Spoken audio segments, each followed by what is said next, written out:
Now, as we've been reporting on, WION, India's Prime Minister, along with the Maldives President, Solih, have met. They've just concluded their press conference. Lots of focus on the friendly yet strategic ties between the Maldives and India, which, of course, are guaranteed to ensure peace, stability and prosperity in the region. That is the big takeaway from the conference, the press conference that has just wrapped up.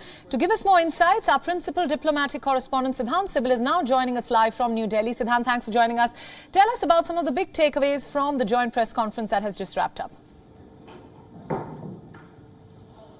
Well, the two key focus areas have been first on the development project, something we have been talking about since yesterday, the Greater Malay Connectivity Project. The ground-breaking ceremony took place. The second, of course, and that's another significant aspect, is the defense partnership. India announced that India is going to give a naval boat to Maldives and secondly, provide 24 utility vehicles to the country. Now, this is important at a time when we know that there are worries over Chinese presence in the region, and that, of course, remains a worry for Malé and New Delhi.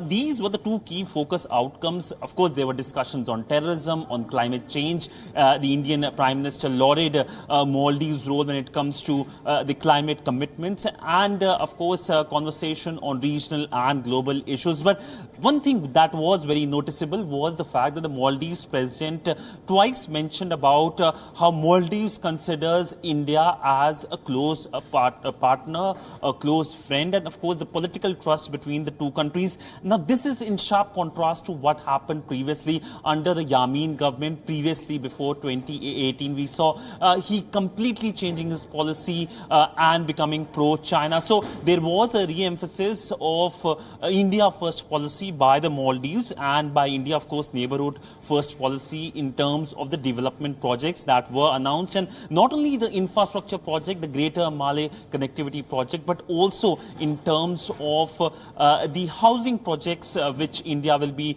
funding, 4,000 social housing projects which the construction, of course, has started, and 2,000 social housing projects that India will be later on funding. Right, Sidhant, just to follow up to that, Prime Minister Modi also made an important point. He said that the threat of transnational crime, terrorism, drug trafficking in the Indian Ocean also needs to be addressed, and the cooperation between the Maldives and India is crucial in this aspect. Tell us about that.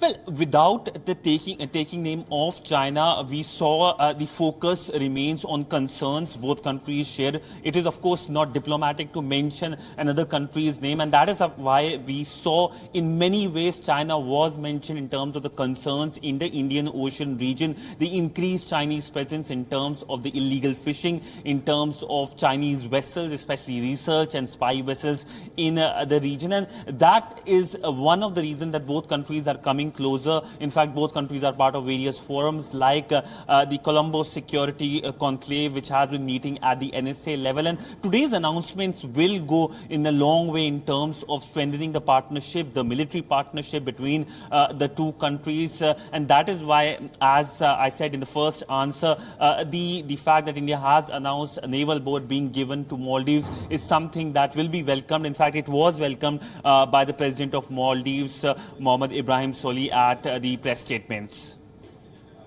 Right, Sidhant, thanks so much for summing that up for us. Thanks for joining us on WION at this hour with the latest. WION World is now available in your country. Download the app now and get all the news updates on the move.